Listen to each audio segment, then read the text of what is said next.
அனைவருக்கும் வணக்கம். நான் உங்களின் கிரியேட்டிவிட்டி பிகே. நாம் இன்றைய பதிவில் ஆதி சிவபுராணத்தின் பாகம் 30 பற்றி பார்க்கப் போகிறோம். பதிவிற்குள் செல்வதற்கு முன் நம்ம சேனலுக்கு இப்போதான் நீங்கள் புதுசாக வந்திருக்கீங்கன்னா நம்ம சேனலை சப்ஸ்கிரைப் பண்ணிட்டு கூடவே இருக்க பெல் ஐக்கான் ஆல் கொடுங்க. அப்போ தான் நான் அனுப்புகிற வீடியோஸ் எல்லாம் உங்களுக்கு நோட்டிஃபிகேஷனாக வரும். வாருங்கள் பதிவிற்குள் செல்லலாம். ததிசி முனிவரின் கூற்றுக்களை ஏற்றுக்கொண்ட தேவி பார்வதி தன் மனதில் கொண்ட ஐயத்தை கூற ஆரம்பித்தார். அதற்கு ததிசி முனிவர் நம் உடலில் உள்ள 7 சக்கரங்களை பற்றி கூறினார். மேலும் அதனை கட்டுப்படுத்துவதன் மூலம் கிடைக்கப்பெறும் நன்மைகளை பற்றியும் கூறினார். இவ்விதம் மானிடர்கள் யாவரும் தனது கர்மவினைகளால் ஏற்பட்ட இருளில் இருந்து விடுபட்டு பிரபஞ்சத்தோடு தொடர்பு கொள்ளும் போது பேரானந்தம் எனப்படும் பரம்பொருளின் காட்சியை நம்மால் காண முடியும் என்று தேவி பார்வதியிடம் ததிசி முனிவர் கூறினார். இதனால் தேவி பார்வதிக்கு தன் மனதில் இருந்த ஐயம் என்னும் இருள் நீங்கி தெளிவு பெற்றார். இருப்பினும் தான் சிவபெருமானின் மனைவியாக இருக்கும் பட்சத்தில் ஏன் அவர் தன்னை மையல் கொள்ள வரவில்லை என்று ததிசி முனிவரிடம் கேட்டார். அதற்கு ததிசி முனிவர் தேவி பார்வதியின் வருகைக்காக சிவபெருமான் காத்து கொண்டு இருப்பதாக கூறினார். ஓம் சக்தி என்று கூறி புராணத்தை தொடர்வோம்.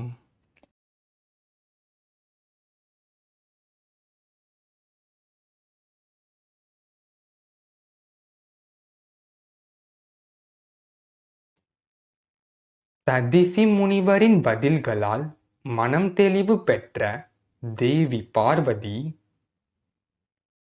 என் மனதில் இருந்த ஐயங்களை நீக்கி தெளிவு அடைந்தமைக்கு தாங்கள் கூறிய கருத்துக்கள் பெரிதும் உதவியது என்று கூறி நன்றி உரைத்து வனத்தில் இருந்து தேவி பார்வதி அரண்மனைக்கு சென்றார். பின் தனது சிகை அலங்காரங்களை மென்மேலும் அதிகப்படுத்திக் கொண்டு சிவபெருமானை காணச் சென்றார். தேவி பார்வதியின் வருகைக்காக காத்து கொண்டிருந்த மன்மதனிடம் தேவி ரதி, ஐயனே, எம் ஆசையை நிறைவேற்றி தாருங்கள் என்று கேட்டார். அம்மொழியை கேட்ட மன்மதன், தேவியே, நீர் கேட்பது எதுவாயினும் நான் உனக்கு நிறைவேற்றி தருகிறேன் என்றார். அதற்கு தேவி ரதி, ஐயனே, உங்களைப் போன்ற ஒரு அழகான மகனை ஈன்றெடுக்க வேண்டும் என்று கூறினார். தேவி ரதியின் ஆசைக்கு இணங்கி அவ்விதமே உண்டாகும் என்று வாக்குறுதியும் அளித்தார். சிவபெருமான் தவம் மேற்கொள்ளும் குகைக்கு உள்ளே மன்மதனால் செல்ல இயலவில்லை. என்ன செய்வது என்று யோசித்துக் கொண்டு இருந்த கணத்தில் தேவி பார்வதி எம்பெருமானிற்கு பணிவிடை செய்வதற்காக சிவபெருமான் இருக்கும் குகையை நோக்கி வந்தார். முன்பு நான் இவ்வழியில் வரும்போது இவ்வளவு செழுமையான மலர்களையும் மரங்களையும் நான் காணவில்லையே. என்ன ஒரு விந்தையான மாற்றங்கள் என எண்ணுவதற்குள் ததிசி முனிவர் கூறிய வார்த்தைகள் நினைவுக்கு வந்தது. அதாவது தங்களின் இணைவை இந்த பிரபஞ்சமே எதிர்நோக்கி உள்ளன என்று கூறியது நினைவுக்கு வந்ததால் தேவி பார்வதி மிகவும் மகிழ்ச்சி அடைந்தார். மன்மதன் எண்ணிய வினாடியில் கரும்பால் ஆன வில்லும் நான் உடைய வில்லை கையில் ஏந்திய வண்ணம் நின்றார். மன்மதன் கையில் தாமரை மலர்களின் இதழ்களை அழிக்கக்கூடிய அம்பினை எய்வதற்காக தயார் நிலையில் இருந்தார். இருப்பினும் தேவி ரதி தியான நிலையில் இருக்கும் எம்பெருமானிற்கு இடையூறு ஏற்படுத்தும் வண்ணம் இருப்பின் ஏதாவது சங்கடங்கள் உண்டாகுமோ என பயம் கொண்டார். தேவி ரதி தன் கணவரான மன்மதனிடம் எடுத்து உரைத்தும் எவ்விதமான பலனும் இல்லை. மாறாக மன்மதன் தேவி ரதியை சமாதானப்படுத்தி தான் செய்ய வேண்டிய காரியத்தில் கண்ணும் கருத்துமாக இருந்தார். தேவி பார்வதி சிவபெருமான் தியானம் மேற்கொண்ட குகையின் அருகில் சென்றார். தேவி பார்வதியின் வருகைக்காக காத்திருந்தது போல அனைத்து நிகழ்வுகளும் அங்கு நிகழ்ந்தன. வனத்தில் இருந்த பறவைகள் இனிமையான ஓசையை எழுப்பின. மலர்கள் தங்கள் நறுமணத்தால் அவ்விடத்தை சொர்க்க பூமியாக மாற்றின. தேவி பார்வதி குகையின் உள்ளே நுழையும் வாயிலை அடைந்தார். அங்கே உறுதியான பனியினால் ஆன தடுப்பு இருந்தது. என்ன செய்வது என்று புரியாமல் நின்றார் தேவி பார்வதி.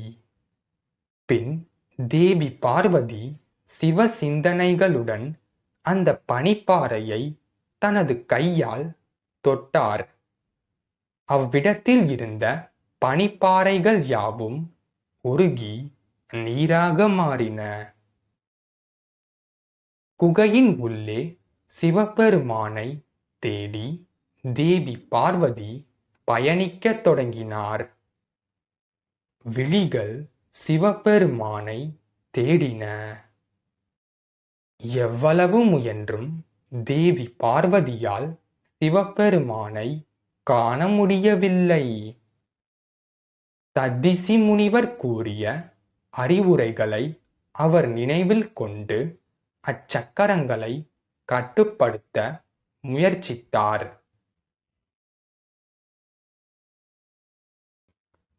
தேவி பார்வதி முதல் சக்கரமான மூலாதாரத்தை கட்டுப்படுத்த முயன்ற போது முற்பிறவியில் தாட்சாயினி உருவத்தில் அவர் செய்த பிடிவாதங்கள் மற்றும் சிவபெருமான் மீது கொண்ட காதல் போன்ற காட்சிகள் நினைவுக்கு காட்சிகளாக இயற்கை வனப்புகள் நிறைந்த மலைப்பகுதியின் நடுவில் தோன்றின.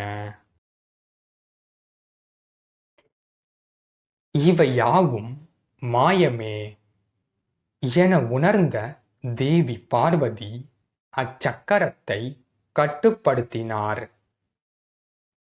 இவர் சக்கரத்தை கட்டுப்படுத்திய பிறகு மலைகளின் நடுவில் இருந்த காட்சிகள் மற்றும் மலைப்பரப்புகள் நீங்கி இயல்பு நிலைக்கு திரும்பின. மூலாதாரத்தை கட்டுப்படுத்திய பின்பு சிவபெருமான் இருக்கும் திசை தோன்ற அத்திசையை நோக்கி தேவி பார்வதி நடக்க முயல நீர்ப்பரப்புகளில் மூழ்கியது போன்று ஒரு மாயை தோன்ற அதில் சிவபெருமானுடன் புரிந்த ஆனந்த நடனம் மற்றும் உரையாடல்கள் அவரை அடைய வேண்டும் என்று மையல் கொண்ட விதங்கள் யாவும் தோன்றி தேவி பார்வதியை கலங்கப்படுத்தின. இவ்விதம் சிவபெருமானை அடைந்து நாம் இழந்ததை எண்ணிய நொடியும் இவை யாவும் நம்மை சிவபெருமானை காண முடியாமல் காலம் கடத்துகின்றன என்பதை உணர்ந்த தேவி பார்வதி நிதானமாக மனதை ஒருநிலைப்படுத்தி நீர் தத்துவத்தை குறிக்கும் சுவாதிஷ்டான சக்கரத்தை கட்டுப்படுத்தினார். அதன் பின் நீர்நிலைகள் யாவும் விலகி இயல்பு நிலைக்கு வந்தன.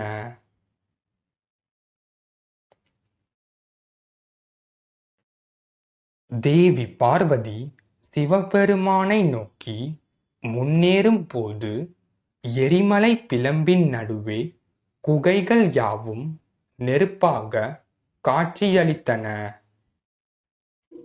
எரிமலை பிளம்பின் இடையே தந்தையுடன் தேவி தாட்சாயினியாக இருந்து கற்ற கல்வி, அவர் தம்மீது கொண்டுள்ள பாசம் மற்றும் சகோதரிகளுடன் விளையாட்டு மற்றும் தன்னை கொல்ல வந்த அசுரனை பார்த்து பயந்த போது சிவபெருமான் அங்கு காட்சியளித்த காட்சிகள் யாவும் தோன்றி மனதை மேலும் குழப்பத்தில் ஆழ்த்தின. தேவி பார்வதி பொறுமையாக எண்ணங்களை ஒருநிலைப்படுத்தி நெருப்பு தத்துவத்தை குறிக்கும் மணிபூரகம் சக்கரத்தை கட்டுப்படுத்தினார். அதன் பின் நெருப்புகள் நிறைந்த எரிமலை நிலைகள் யாவும் விலகி இயல்பு நிலைக்கு வந்தன. சகோதரி பாசம் மற்றும் சிவபெருமான் மீது கொண்ட மையல் எண்ணங்களால் தான் அடைந்த இன்னல்கள் மற்றும் தாய் தந்தையுடன் ஏற்பட்ட கருத்து வேறுபாடுகள் போன்ற காட்சிகள் தோன்ற அநாகதம் சக்கரத்தை கட்டுப்படுத்தி அடுத்த நிலையான ஆகாய தத்துவத்தை குறிக்கும் விசுப்தி சக்கரத்தை அடைந்தார். மேலும் சிவபெருமானுடன் தன் தந்தையான பிரஜாபதி தட்சனின் யாகத்திற்கு சென்று வருவதாக கூறி சிவபெருமானுடன் வாதம் புரிந்த காட்சிகளும் நிகழப்போவதை தவிர்க்க சிவபெருமான் கூறிய அறிவுரைகளை மறந்து பிரஜாபதி தட்சனின் யாகத்திற்கு சென்று பிரஜாபதி தட்சனிடம் நீர் வளர்க்கும் யாகம் பயனற்றதாக போகட்டும் என சாபமளித்த காட்சிகள் தோன்றின.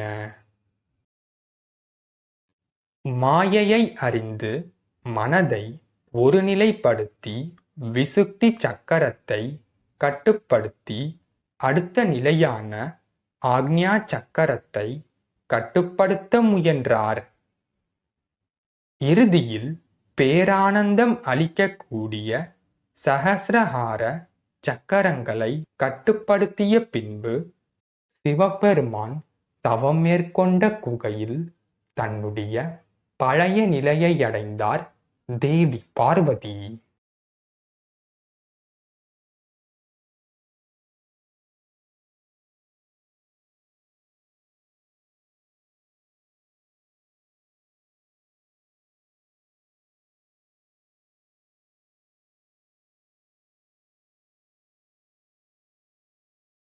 இந்த வீடியோ உங்களுக்கு பிடிச்சிருந்துச்சுன்னா லைக் பண்ணுங்க, ஷேர் பண்ணுங்க, கமெண்ட் பண்ணுங்க, சப்ஸ்கிரைப் பண்ணுங்க. அனைவருக்கும் நன்றி.